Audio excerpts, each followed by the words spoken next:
Hello friends, and welcome to today's video where we will be creating this simple and easy winter landscape with mixed media.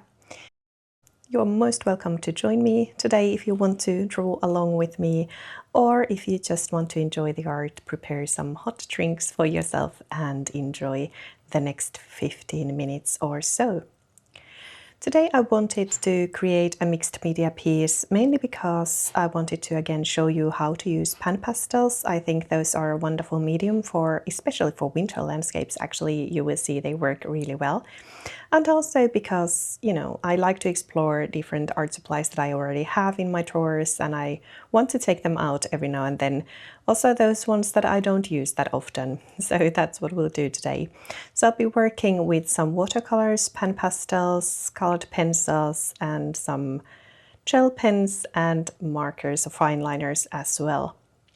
But you can pretty much use whatever you have and just, enjoy the process and enjoy your art supplies.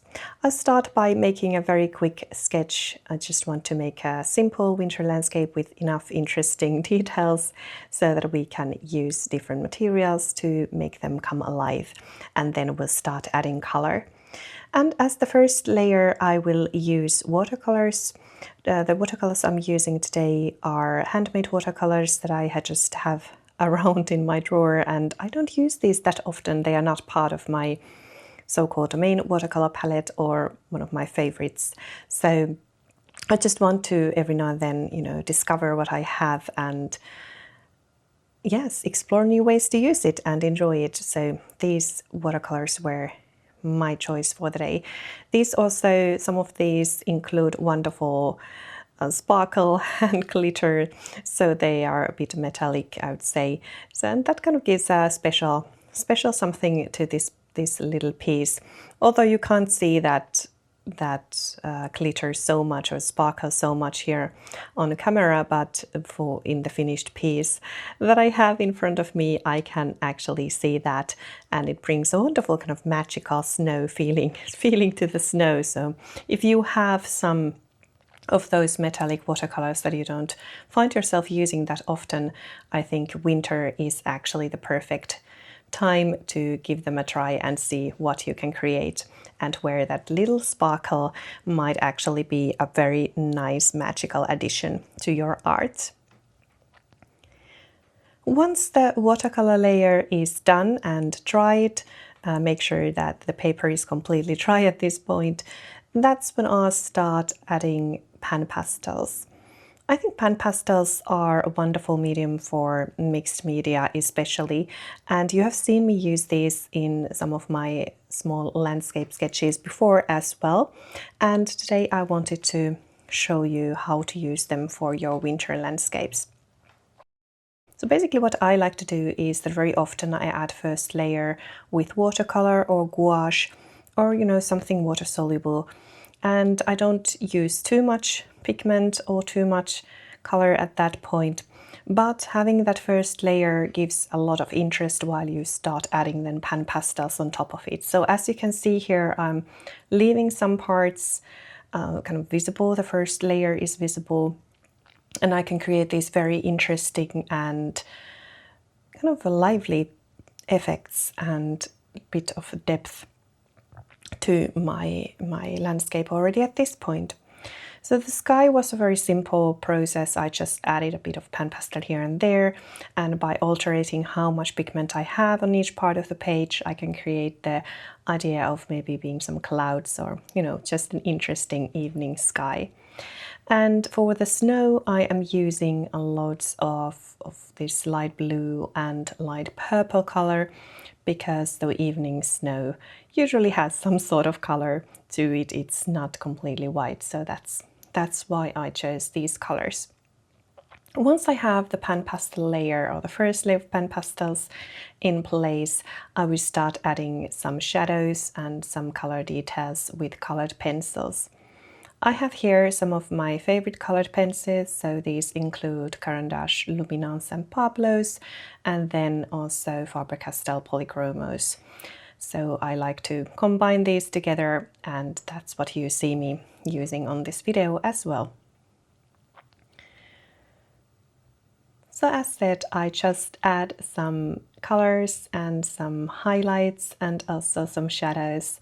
I just love to work on colored pencils on this kind of very smooth paper. The paper I'm using today is a sketchbook by Hanemule. It is Hanemule's Nostalgia sketchbook, and it has a very nice smooth paper, and it can handle a little bit of water, and that's why I was able to do the first layer with watercolor, but then it handles really well pan pastels and colored pencils that I'm adding on top of the first layer. There isn't an exact method for this art piece today. I'll just, you see me go with the flow and add color where it feels good and kind of work the piece little by little, jumping from one point of the paper to another. And that's also kind of sometimes the approach that I like to have, because it's very relaxing, so I can just see the picture come to life while I work on it.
I think I've mentioned before here on my channel that I find winter maybe a bit of a challenge when it comes to your art, especially drawing and painting snow. It can be challenging because you have to be much more careful in observing where the light hits and where the shadows are, so that the whole landscape won't be just pure white.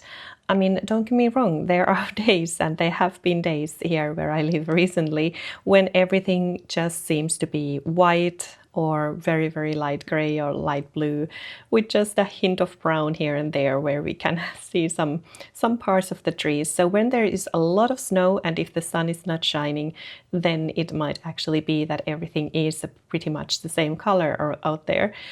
But if there is something, some sort of sunlight, or you know, if there is not completely dark or completely gray, a cloudy day, then you have to really pay attention to where the light and shadow hits, and you can see these really beautiful effects happening around you.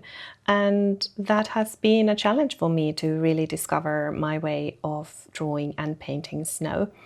And now that I've been focusing on that and really paying more attention when I walk outdoors, and isn't that, by the way, wonderful how making art makes you also pay more attention to what you see around you. But yeah, anyways, I've been paying attention to these kind of details when I walk outside in the snow, and I've been practicing and finding my way of doing this for a few years now, really focusing on winter scenery and snow. And I think that the more I practice, the more I start to enjoy it. Isn't that often the case that when you practice something and you pay attention to it, you actually usually become to love it? And I think nowadays that I think winter it's just really interesting. As I've said before, during the winter season, you can often see the shape of the trees and the different details in the landscape much better because there are not so much grass and leaves around you. But then again, there might be snow, which is kind of bringing its own magic and sometimes hiding everything else underneath it. And all you can see is this white, gray, blue snow around you. And that's also the feeling I wanted to bring to this little piece, that how it is in the winter time when you go outdoors and there's lots of snow and everything is kind of still and quiet. It's amazing how snow seems to somehow mute everything down. Like there isn't that much noise around when you go outdoors and there's lots of snow. It's really magical experience, and it's something I keep on wondering year on year. And also how quiet it is and how still the nature seems to be. So that's something I wanted to bring to this little sketch. And that's often also my approach to my art, as I said before, that I go outdoors or I see something around me, I capture a moment, I get inspired, and I want to transfer that feeling on a paper. So then once I look back, I will see something that brings back those memories. Back to the drawing itself and explaining what I'm doing here. So what you can see me doing is that I'll add also some wax crayon on top of these layers of pan pastel and colored pencils. And the reason I like to do this is that these crayons give a very, very different feel and different texture to the paper. So whether it is the Neocolor ones that you've seen me use, the white one, or these pastels, Neo Art pastels, it just gives a different kind of texture to paper, and that way also brings some interest. I like those effects, and that's also what I really enjoy about mixed media, is that you can create the textures and interest and depth to your piece very easily by just altering what you are using. I will do my best to also add details of the colors and supplies that I used today in the description below, so you can check them out if you want to see more detail what colors and what mediums I'm using today.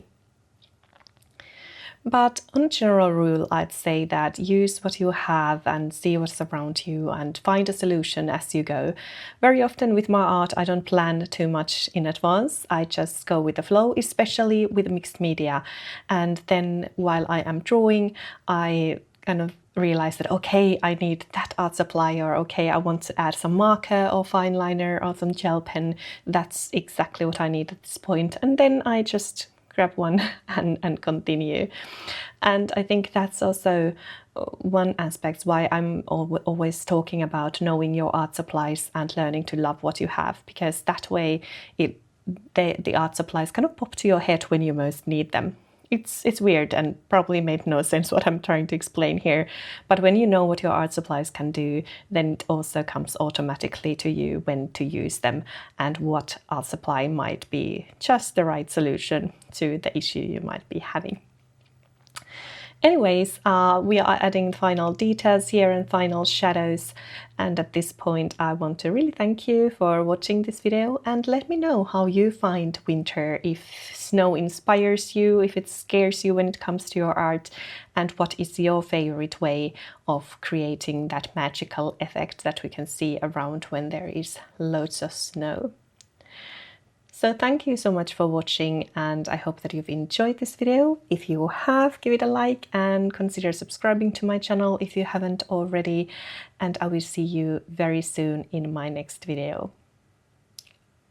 Enjoy your own art journey until we see again. Bye for now.